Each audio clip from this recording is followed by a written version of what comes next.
Assalamualaikum adik-adik, berjumpa lagi dalam Banjai Channel. Seperti biasa, Abang Jai akan memberikan tutorial teknik menjawab soalan matematik SPM tahun 2019, kertas 2. Pada kali ini, Abang Jai akan fokus pada soalan nombor 8. Tapi sebelum itu, sila tekan butang like dan subscribe. Pada adik-adik yang belum subscribe channel ini, bolehlah berbuat demikian.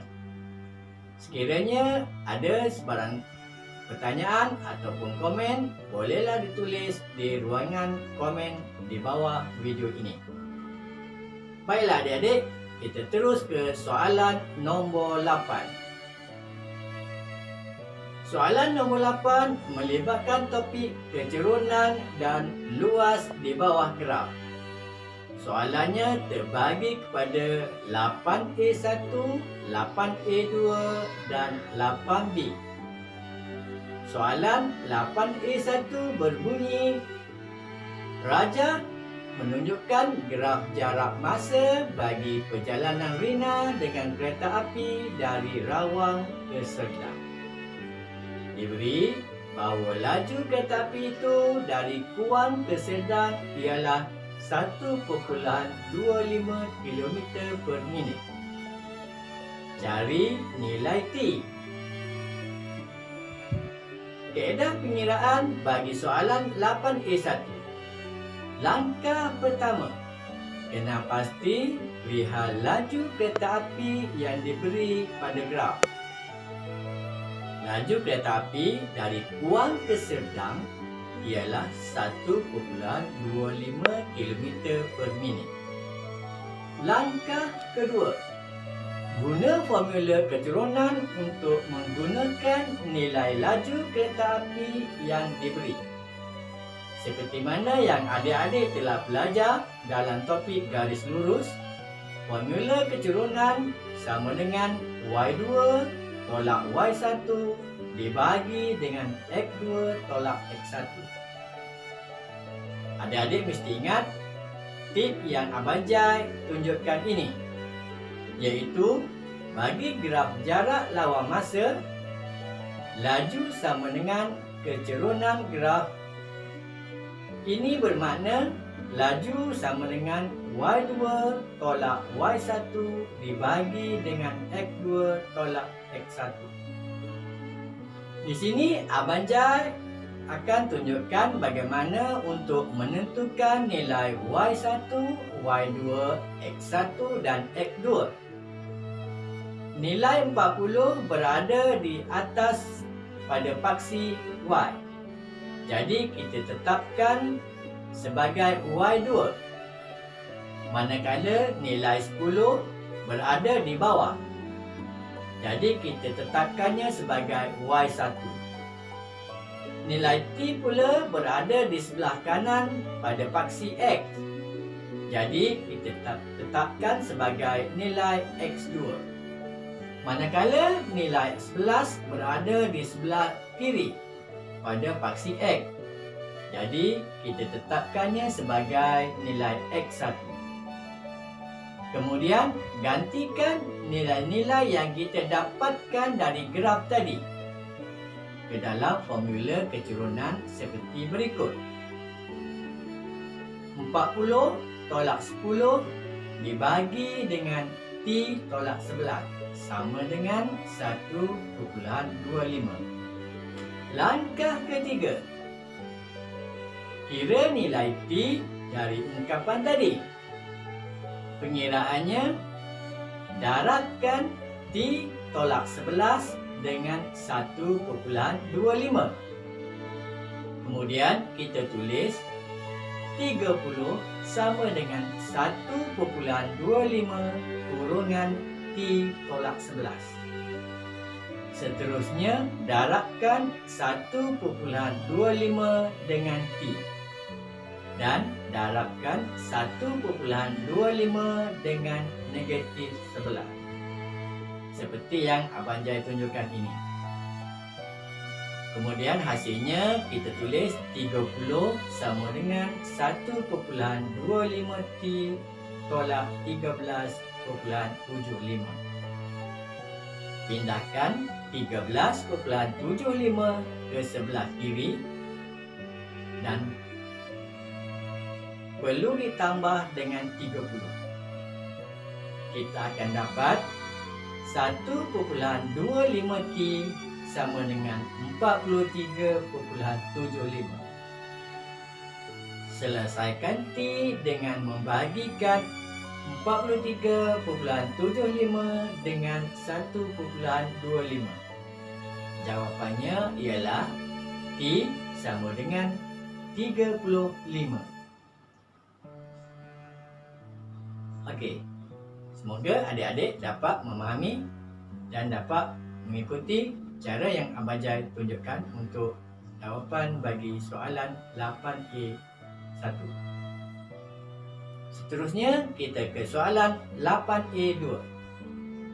Soalan 8A2 berbunyi, rajah menunjukkan graf jarak masa bagi perjalanan Rina dengan kereta api dari Rawang ke Serdang. Berapa lama masa dalam minit diambil untuk sampai Serdang dari Kuang? Kaedah penyelesaiannya, langkah pertama, kenal pasti kehendak soalan, iaitu memerlukan adik-adik mencari tempoh masa. Langkah kedua, maklumat masa berada pada paksi X. Guna nilai T yang diperolehi dari soalan 8A1, iaitu T sama dengan 35 minit. Gantikan nilai 35 pada titik T di paksi X dalam graf. Untuk mengira tempoh masa, formulanya adalah masa akhir tolak masa awal. Adik-adik, lihat bagaimana Abang Jai tunjukkan nilai masa akhir dan masa awal pada graf. Nilai 35 adalah masa akhir, manakala nilai 11 adalah masa awal. Jadi, pengiraannya adalah 35 tolak 11. Maka jawapannya 24 minit. Okey adik-adik, itulah jawapan bagi soalan 8A2. Baiklah adik-adik, soalan 8B seperti berikut. Rajah menunjukkan graf jarak masa bagi perjalanan Rina dengan kereta api dari Rawang ke Serdang. Hitung purata laju dalam kilometer per jam kereta api itu bagi keseluruhan perjalanan.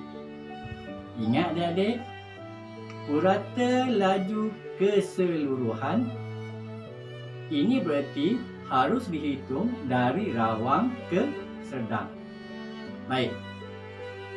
Kaedah pengiraannya ialah langkah pertama, kenal pasti kehendak soalan, iaitu hitung purata laju dalam kilometer per jam bagi keseluruhan perjalanan dari Rawang ke Serdang.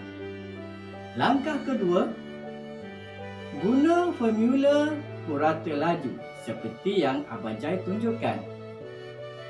Purata laju sama dengan jumlah jarak bahagi jumlah masa.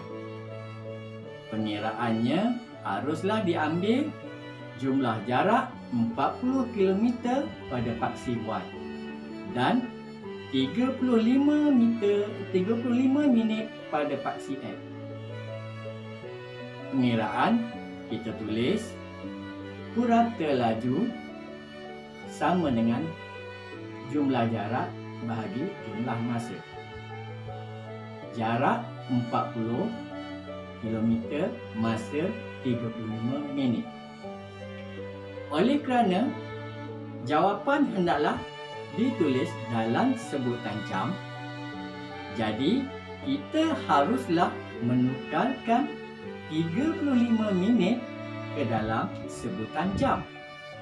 Oleh itu, 35 minit dibahagi dengan 60 untuk menjadikannya dalam sebutan jam. Dapatlah